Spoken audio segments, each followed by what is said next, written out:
What's cracking? Warriors HQ back in action. Dieter Kurtenbach with you. Warriors lose to the Knicks tonight. What was the final score in this game? 119 to 112. And this is a game that they lost, the Warriors did, in the first quarter. Warriors go down by 15 points in the first quarter, and they trailed the entire contest.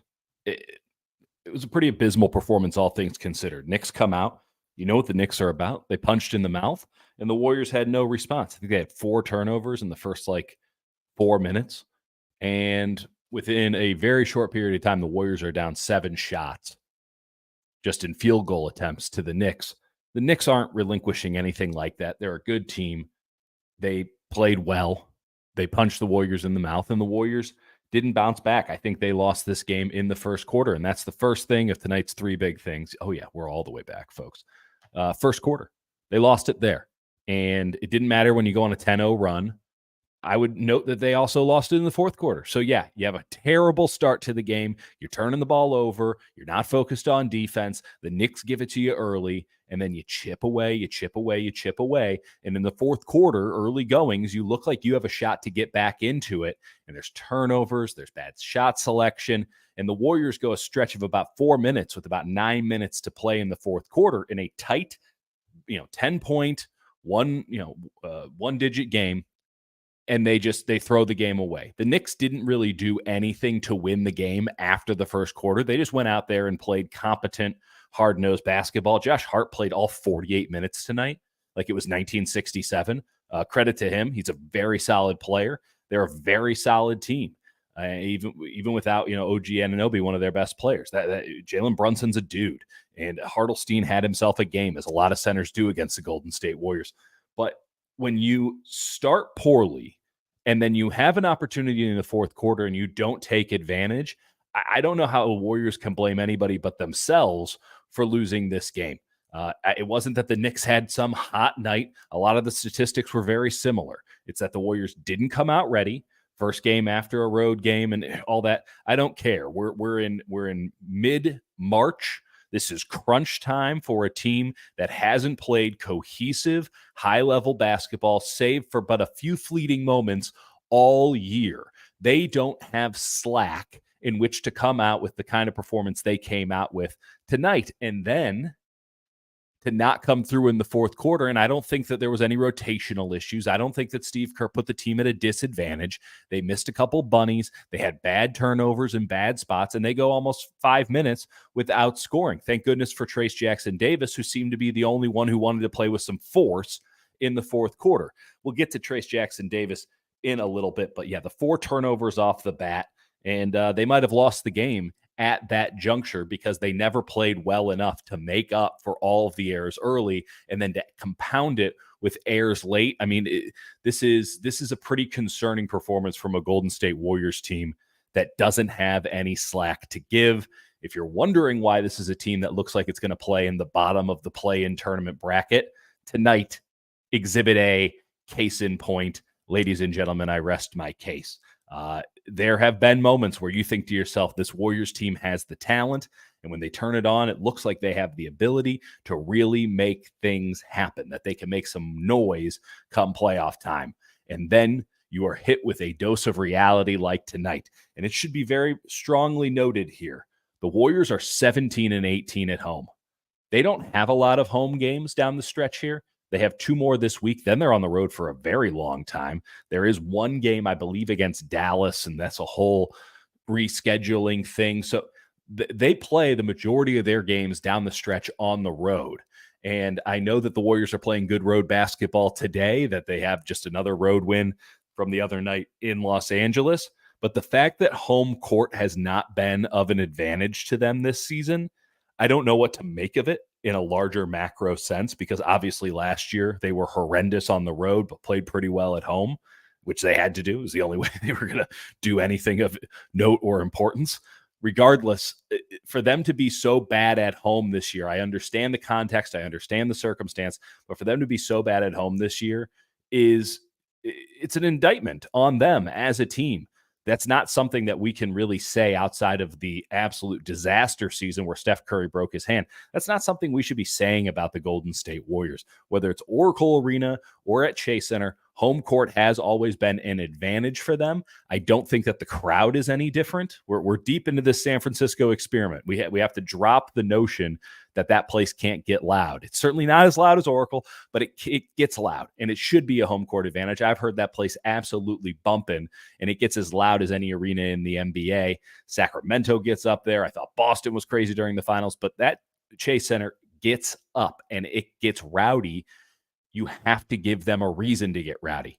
And that, again, this is not some overarching statement about the fan base or anything like that. This is the Warriors just not playing good enough basketball. And I can't explain why it is that they play even more mediocre basketball than what they normally play at home. What I do know is it needs to stop, and I know that the opportunities to stop it are exceedingly dwindling.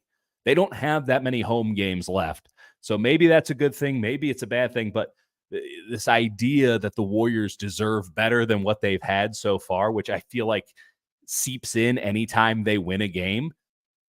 They are a losing team at home, and they just lost a game at home to a Knicks team. They were favored by 6.5 points, and they lost it because they started off slow, and then come fourth quarter when they had a chance to make up for the errors of their early ways, they came nowhere close to doing it.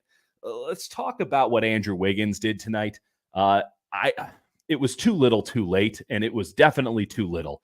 2 of 9 from the floor tonight, 7 points, a -10. Is he the key reason why the Warriors lost? No, that's ridiculous. But like every other conversation we have with Andrew Wiggins, it's just not good enough. It's just not good enough. This team needs a number 2. This team needs somebody to stand up and say, I can handle some offensive brunt. And tonight, the Warriors had a great bench. We'll get into them in a second.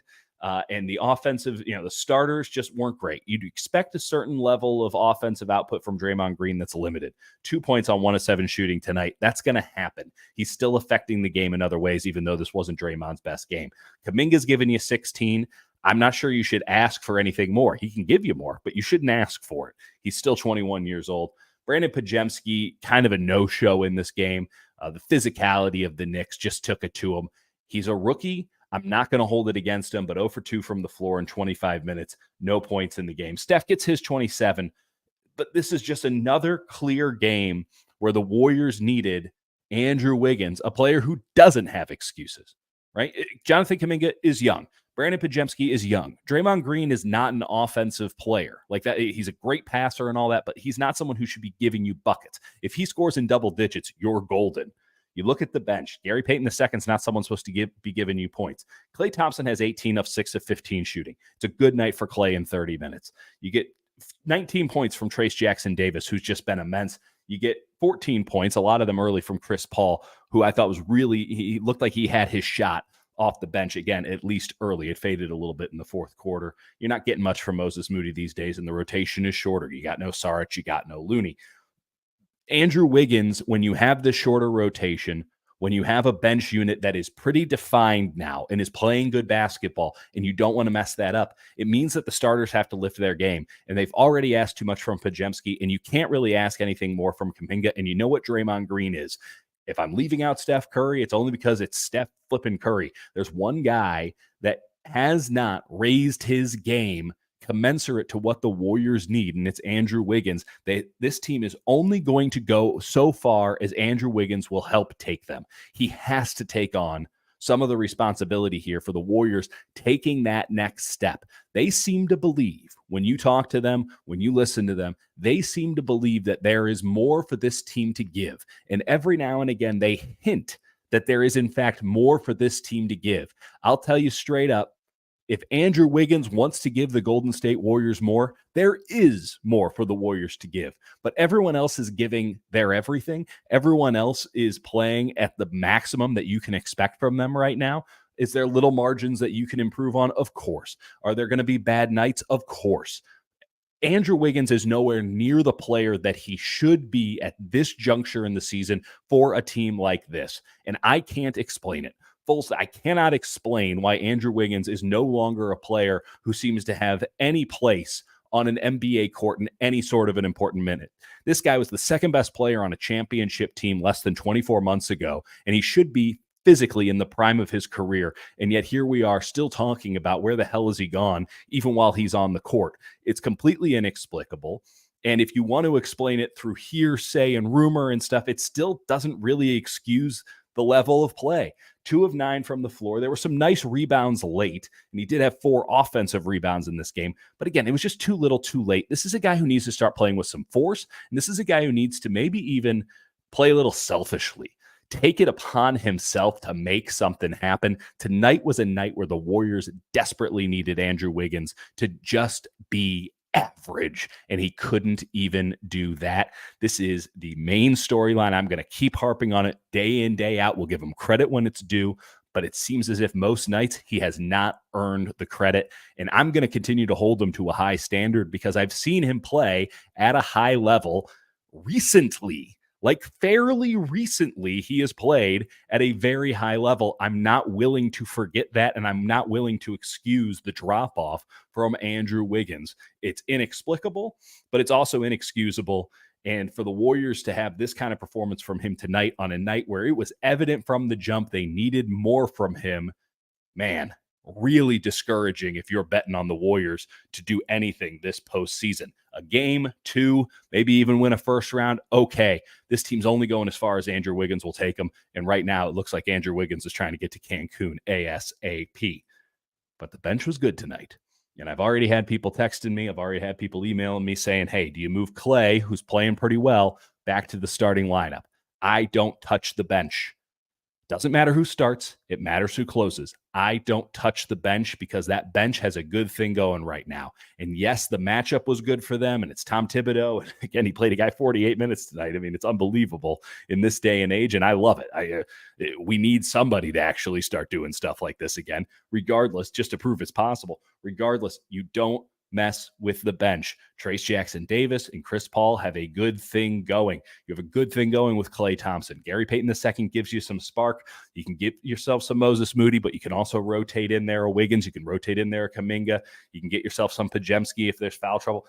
This is something that's working for the Warriors, and I don't think this is a team who is in a position to mess with stuff that works just because you had an off night from your starters. I expect more from Brandon Podziemski against the Grizzlies. I expect more from Andrew Wiggins every game, but certainly on Wednesday, I think Draymond Green is not going to have back-to-back dud offensive games. He's been pretty darn good offensively, all things considered. And if we're going down the line and asking, well, what about Draymond Green? Then it's a lost cause. Kuminga will probably have a bigger game, and Steph gave you what you should expect from Steph, except for, the 4-13 from beyond the arc. He was forcing it. He had to force it. The Warriors were losing early. I don't mess with the second unit. Klay Thompson has found himself the best role for this team. It's incumbent on the guys in the starting lineup to just play better. They have recently. They really have. I don't want to use one game as some sort of a referendum on the whole thing, especially as this bench unit looks like it really has some momentum going. Was it a nice matchup? Sure. At the same time, I'm not overthinking it when it comes to the Golden State Warriors. All right, that's it. Warriors 3 things off of their loss to the New York Knicks. They're going to play Wednesday against the Memphis Grizzlies. I'll be out at Chase Center. If you see me, say hi. Until then, I'll tell you have a good night.